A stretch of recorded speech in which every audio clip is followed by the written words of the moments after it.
welcome to the Recovery Daily Podcast. I'm your host, Rachel Abbasi. I think I'm supposed to say hostess. Oh, wait. At the beginning of this episode, podcast, like a year ago, I had that own debate whether I was supposed to say host or hostess, and we went with host. So I won't bring that up again.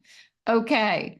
I'm your host, Rachel Abbasi. I'm a grateful recovering alcoholic and stroke survivor. And today I want to talk about the clarity that I have experienced in these different phases of recovery. These different, I'm in dual recovery from alcoholism, from stroke. And as I experience each of these challenges and I begin to walk through them, it's interesting that when I seem to be at the, climax of that struggle, on the other side of that is a new level of clarity. And I wanted to talk about that today.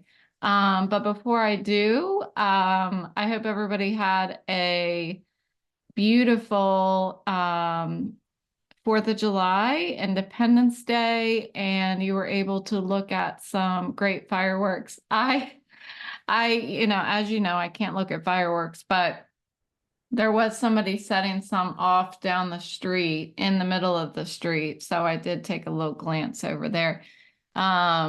And I got to see a red, and I think it was supposed to be red and blue, but it was red and purple to me, and it was super cool. So maybe by not being able to look at all of the fireworks, I see even more beauty in the single firework that I saw. So I had a wonderful day. My daughter came with her boyfriend, and we went to the pool.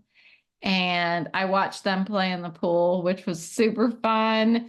It reminded me of back when my brother and I used to play in the pool. I know it's his girl. It's her and her boyfriend, whatever. It reminded me of when my brother and I used to play in the pool when we were growing up. And it reminds me of like when I was a kid and I used to go to the pool. The pool was my babysitter. The lifeguard was my babysitter. Like my mom would drop me off at the pool in the morning and pick me up after work on the way home. So I spent all day at the pool. So I have tons of memories of being at the pool. I loved it. I mean, I loved being at the pool all day, every day. So it's my jam, and I just feel very fortunate and grateful that I have access to a pool in my neighborhood. And actually, my neighborhood has like 5 pools or something that you can go to. I did try them all out when we first moved here, but there's actually one that's just a couple blocks away that I can walk to. So I just love it.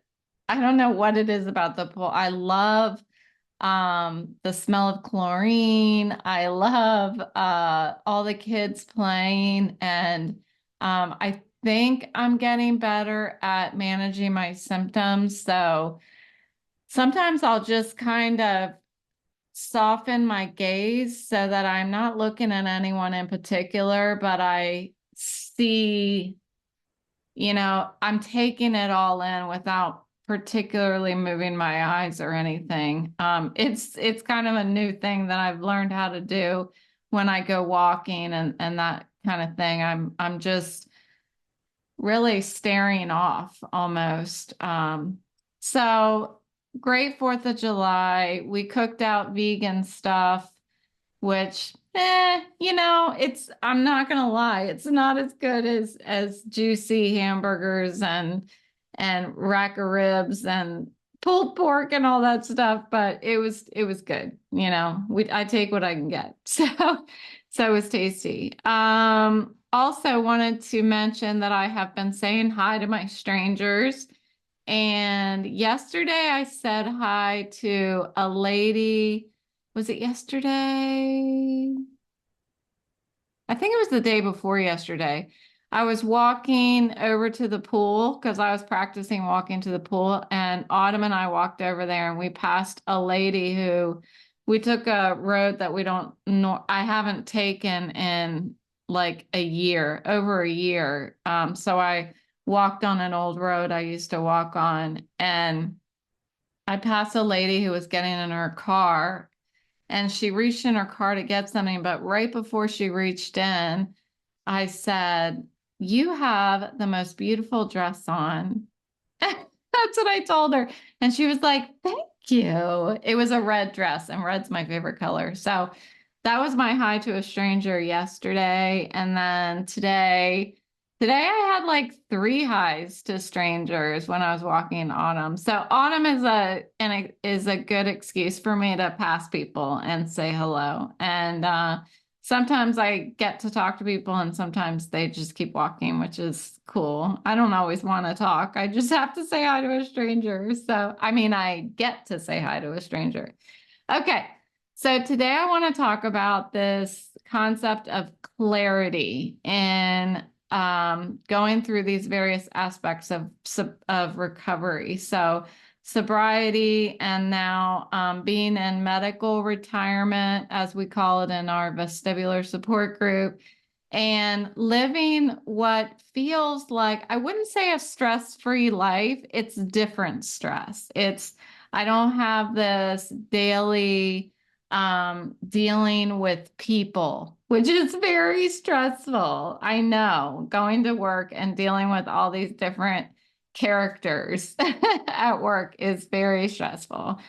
So I wanted to explore how removing these external stressors can reveal a pretty beautiful and clear perspective on life. And it has for me. I still have a lot of internal stressors, but like I said, they're different. Um, in my internal stressors when I was working was was I think managing my character defects as it relates to relationships. I think that was the main internal stressor that I was constantly feeling, is just navigating these different relationships. It's a lot. It's difficult. I think that we really should pat ourselves on the back for those of us who are full-time workers.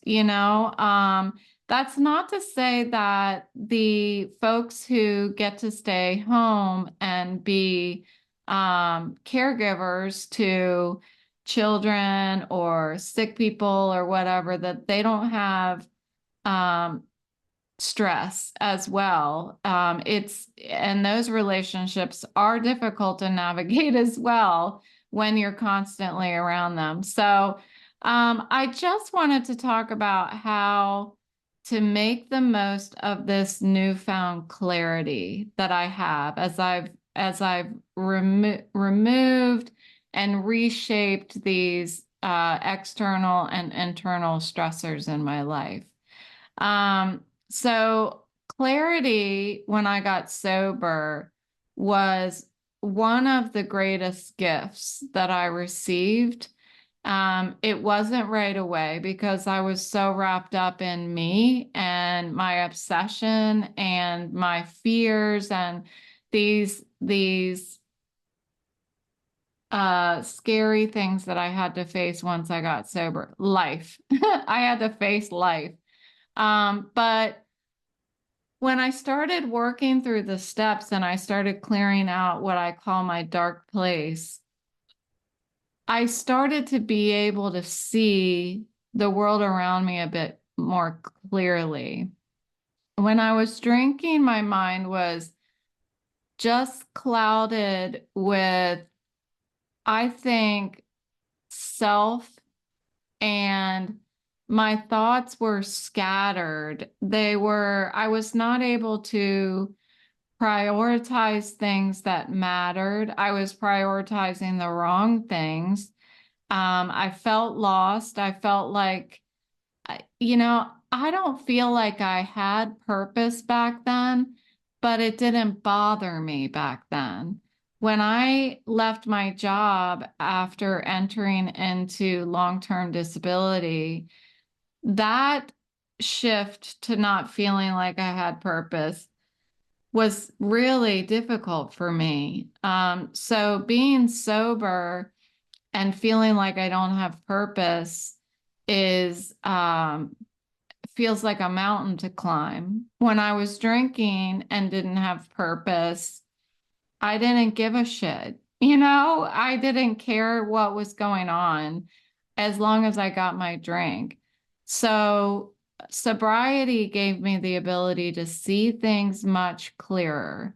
And not only in my surroundings, but also in my circumstances.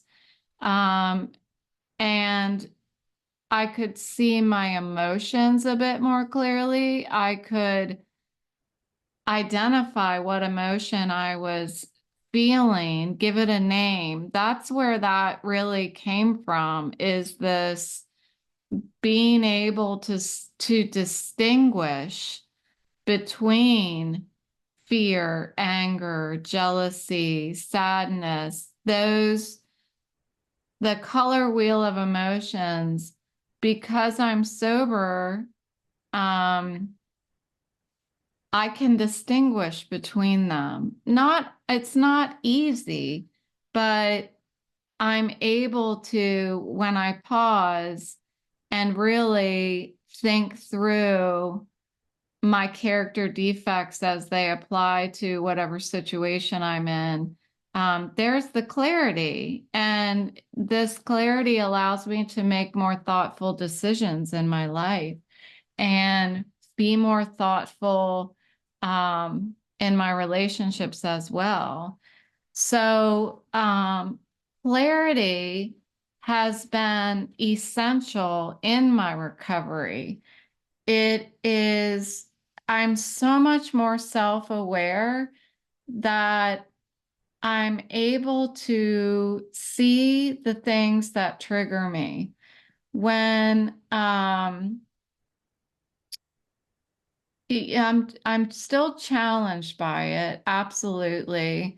All of this, sobriety, stroke recovery, vestibular therapy, all of this stuff, it's all progress, not perfection. And I am able, similarly as I did in sobriety, I'm able to see what triggers me. And sometimes I ignore it, just like sobriety. I may put myself in sobriety in a situation that is a trigger for me, and I ignore it. And then I'm off balance, emotionally. Well, off balance was a perfect word to use. That was not planned because in the world, for example, yesterday when I was walking with my daughter and her boyfriend to the pool, they were walking behind me and I kept turning around to see what they were doing. And I said, it would be more helpful. I can't keep looking back at you. So I was able to recognize what was triggering me, because at first I was ignoring it. I actually knew when I started looking back at them, I know that that's a trigger because in vestibular therapy, I have to walk and turn around, and that triggers me. So I knew that it was going to trigger me, and I was ignoring it. And then I started feeling the symptoms. So I have the clarity now because I am focused on my recovery. I am able to identify, recognize my strengths and weaknesses, and I have a very clear vision now of, I think, what I can and can't do. Does it align with what I want to do and I don't want to do? No. And that's something that I have to work at every day. But in this medical retirement that I'm in, the clarity seems to be that I I think I'm more present in the here and now. I think my mind is where my feet are now, which wasn't happening when I was working. When I was working, and hopefully this is helpful to those of you who work a full-time job every day, I would get so caught up in what I needed to do that day, what I needed to do the next hour, what projects were due today, tomorrow, Q1, Q2, Q3, Q4, next year. I was never in the here and now. I was never sitting where my feet were. My mind was never where my feet were. Um, and so now that I don't have that overwhelming collection of things that need to be done on a timeline, I am more able to sit in the place of the timeline that I actually am. You know, I'm working on lots of projects. I'm very proud of this one, and I'm actually thinking about how I'm going to, it's not done yet, but this is an example of what I did today that kept me in the here and now. I was very present in today, and I feel better for it. I really do. So this is a pill bottle, and I painted a landscape with trees and mountains and water, and it's like a horizon, and it's pretty freaking good. I'm not gonna lie to you. I'm not gonna lie to you. I really have quite the painting skill, I think. Anyway, the top of it I'm gonna wrap in twine, and then I already put a hole in it, and it's actually gonna be a little tiny pot, and I'm gonna plant something in it, and you might just see it on my website. So anyway, that's the type of thing that I can do today, where I can stay in the here and now.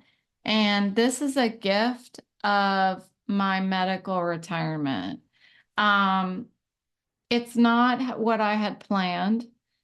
It's not what I see success being in my life. Like, success to me has always been make a crap load of money. I always used to tell my kids, so when I'm rich, I'm gonna XYZ, fill in the blank. I used to say it all the time. And I decided, like, when my daughter was here, I thought, I don't need to stop saying that. I can still say that.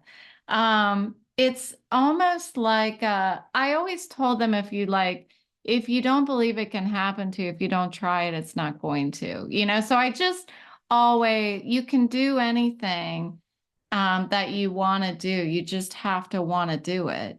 So that's why I used to say, well, when I'm rich, because I was like, I'm just gonna be, I don't know how, I'm just gonna be rich. That's what I used to say. I don't care if you think that's not healthy to say to your kids or not, but I used to love to say it. I still do. So I actually said it yesterday, and I said, well, when I'm rich, I'm gonna blah, blah, blah, blah, blah. And anyway, why did I talk about that? I just think that my days don't look like what I had planned, but it's part of the whole getting down on my knees before I go to bed and saying, thy will be done, not mine. That's what I'm doing. I've really just thrown my hands up in the air, like I'm on the roller coaster, and I'm just like, just take me wherever, whether we do a loop de loop or not, like it doesn't matter. Just take me wherever I need to go. And that's how I feel today. I feel good. I've felt good for the past few days. My boss called me today to check on me, which was really nice. That's always a good day when I get to hear from him. And because he's like a brother to me. I call him my boss, but it's like my adopted brother. And yeah, so this is the clarity that helps me find peace today in my new reality. And it allows me to focus on what I can do instead of what I can't do. If I focus on what I can't do, that means that my mind is not where my feet are. Because if I'm ever, right, that makes sense. If I'm thinking about what I can't do, then I'm clearly I'm not thinking about the truth about who I am right now. So living without this stress in my life, I have stress, believe me, I have stress. It just looks very different. It looks more like, um, doctors and insurance and pain. And dizziness and nausea. That's what my stress looks like now. My stress also looks like I don't feel as independent as I used to be. I don't feel like I can just, if I want to go to the farmer's market on Saturday, guess what? I can't go unless I can get somebody else on board to go with me, or I risk my symptoms and ask for an Uber, which I have yet to be that desperate to get in an Uber with my eyes closed. So without the stress of the obsession of alcohol, as an active alcoholic, without the stress of work, of having the full-time job, it's really helping me to maintain this clarity. And I think what I just realized over the past couple of days is that when we're stressed, that cluttering that happens in our mind and the difficulty to think straight inhibits us from being able to really be present. That's what that mindfulness stuff is all about. It's trying to eliminate the stressors. Well, for me, the stressors were eliminated for me. But that doesn't mean I don't have to keep practicing mindfulness, because I can get, which is what happened, 6 months ago or so in this long-term disability. I did get so stressed out and depressed about my reality that I couldn't see clearly again. I was so wrapped up in the idea that I was going to die. I was going to have another stroke. Life is over. I'm never going to be successful. I just couldn't see. I was thinking, not reasonably, realistically, whatever. But by seeking help, going to support groups, talking to you guys, talking to a psychiatrist, and doing the work, I have begun to be able to see the world clearly again and appreciate the beauty around me. And I'm able to start having all of these crazy ideas again, like doing a landscape painting on a pill bottle. So for me, I think I feel like the fog is lifting for today. For this week, I have felt the fog lifting. I don't have another doctor's appointment until August. I still have vestibular therapy, but I don't have another doctor's appointment. And so I feel a bit hopeful. Not that I'm going to be struggling in August, but it's challenging when I see a new specialist and I have expectations, which I'm not supposed to have. I have expectations and they don't meet my expectations. So For now, the fog feels like it's been lifting, and I see a much more vibrant and colorful world around me that I get really distracted from when I'm stressed out. And all of that clarity allows me to be better at being mindful, living in the moment and appreciating life. So, um, how can I make the most out of this clarity over the next 30 days, assuming that I'm going to have clarity over the next 30 days? So I did a little research, and that's what I'm going to share with you. So some tips on getting the most out of life with more clarity would be prioritizing tasks. So focus on what truly matters in your life. Make a list, literally, get out a piece of paper and make a list of your top priorities in your life. It's so interesting when I actually write these things down, and I do. I have a mirror right beside me, and I have with a dry erase marker on the mirror. The mirror is like a full-size person-size mirror. And when I write the stuff down, it allows me to prioritize the things that matter to me. When I don't write it down, it seems like I do the things that don't matter to me. I end up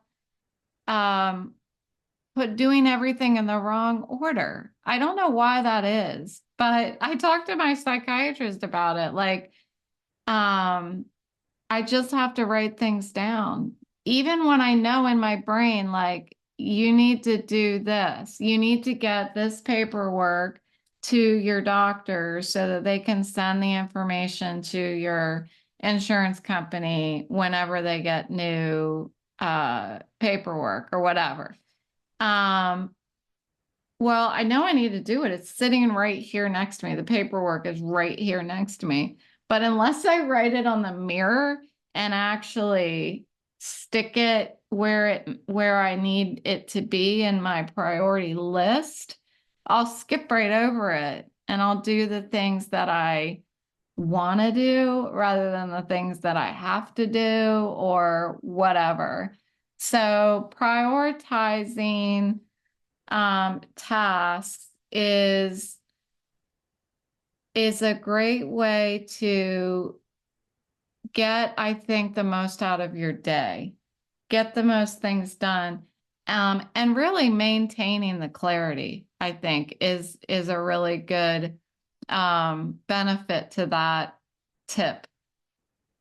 Taking breaks, it's essential to take breaks and rest. And today I took a nap. I didn't want to take a nap. I even said to my husband, I'm like, I don't want to take a nap. And I said it like a baby. And he's like, don't take a nap. And I was like, but I have to take a nap.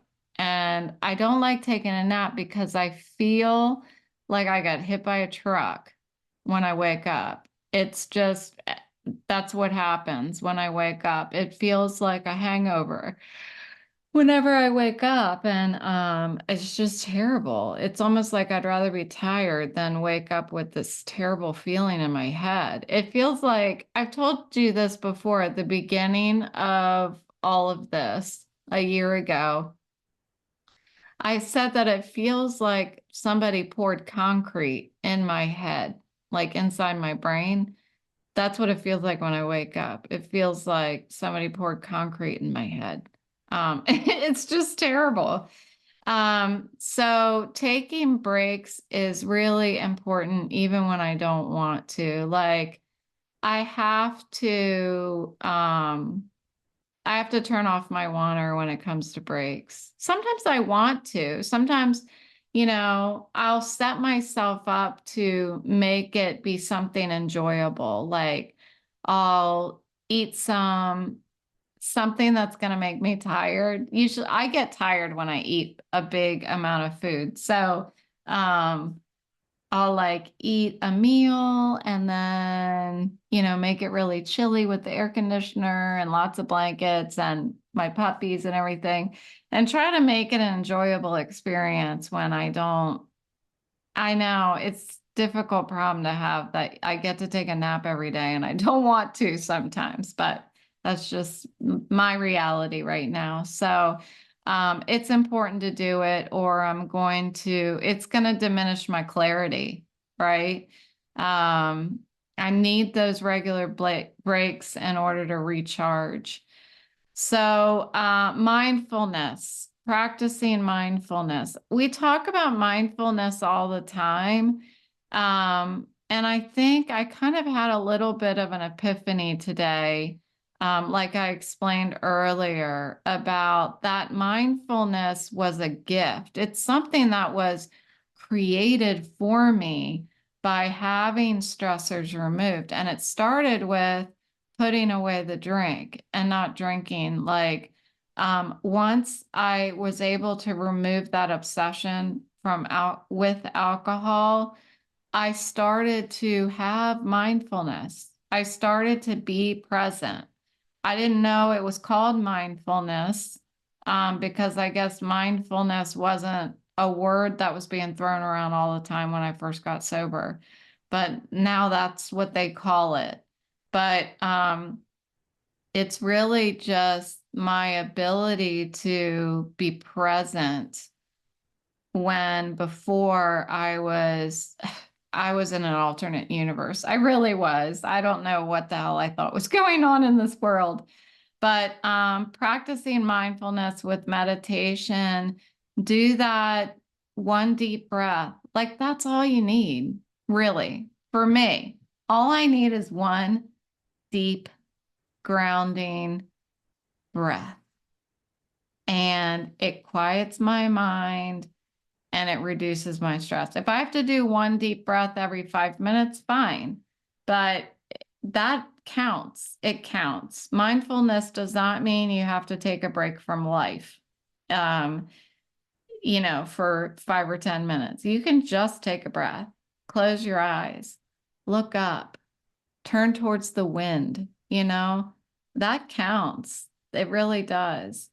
Um, Organizing your thoughts. I mean, this is the same as prioritizing your tasks. So for me, it's so helpful for me to get whatever is inside my head out of my head. I think I mentioned to you guys before that when I was probably 4 years sober, I used to drive into work. It was an hour and a half drive from Charlestown to Herndon. And my mind was just constantly going around and around. I would listen to my big book of AA for my drive a lot. But I still had my mind going crazy all the time. So once I got into work, I would sit down, I would shut the door to my office, I would sit down with a notebook and I would just write down everything that was in my brain, everything that I thought of on the drive. It didn't have to make sense. It wasn't in complete sentences. I just wrote. I just wrote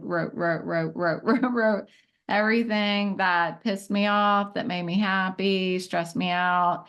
And once I was able to get that out, I was able to um, shift my focus to work. So it's important for me. I guess that has to do with the prioritizing my tasks and writing it on the mirror. I've got to get it out of my head and write it down. This way I don't feel pressure to remember things. I can write it down, and if I want to revisit it, then I have it written down, Um, and that allows me to have clarity also. It's emptying my brain a little more, And then goals is something that my psychiatrist and I talk about. I have 2 goals every 30 days. And that doesn't mean I can't do anything else. like my, this is going to start being a commercial, like my landscape on a pill bottle. I can do other things, but these are the two things that I'm committed to finishing this for the next 30 days. So it just helps me because I get overwhelmed with ideas and inspirations and stuff. So I have to, these pull me back to center and they allow me to accomplish something and then move on to another thing. And I need that also to keep clarity, maintain focus. I need to somehow organize my thoughts in some kind of filing system in my head. And until I figure that out, I know that everything else goes in a drawer and the two main goals get to sit on my desk. And those are the only things that I have to work on for the next 30 days. I still open those drawers every now and then and snack on the other ideas.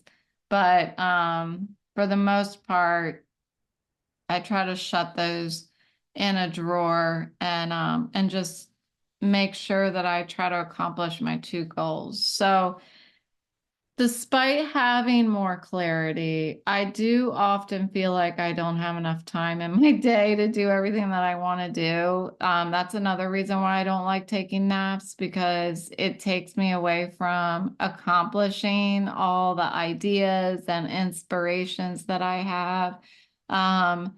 Sometimes I have so many that I worry that I'm gonna forget them. So I just keep doing. And then I get torn away from my goals. And I have learned by having this daily contact or weekly contact with a psychiatrist that I am reminded I have my two goals. And that helps me to take it easy on myself, and or else I'm going to risk losing my clarity. When I push myself too hard, my head will trigger and that clarity is going to diminish. It's so similar to when if I let myself self romance a drink, romance the thought of a drink. If I allow myself to do that, my clarity will diminish. And it is like the walls closing in around my thoughts, and eventually they just shut them out. So it's so critical for me to recognize to keep my thoughts in order and organized and tame.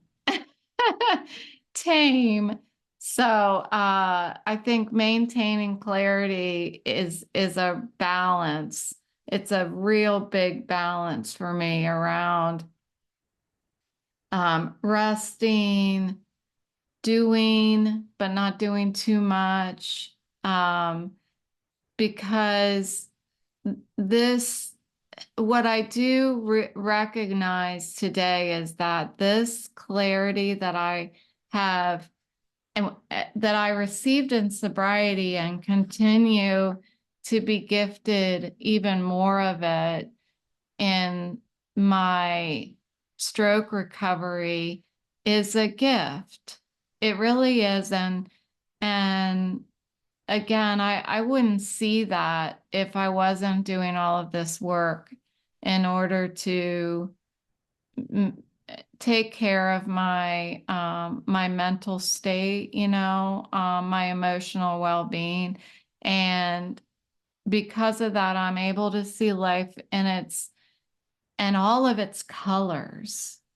By managing my stress, prioritizing my tasks, taking time to rest, I can maintain clarity and make the most out of my life the way that it is now, where I'm at right now. And although I'm talking about not having a job, I know that it's possible to have this kind of clarity while you have a job. Um, so this clarity is not about just being able to see everything clearly. I mean, how hard is that? It's really about that step before, which is living with intention and living with purpose. So you can start by saying hi to a stranger. So totally unrelated, but I'm going to keep saying it. It's so much fun. I'm enjoying the listener challenge this month. So anyway, thank you so much for listening today to the Recovery Daily podcast.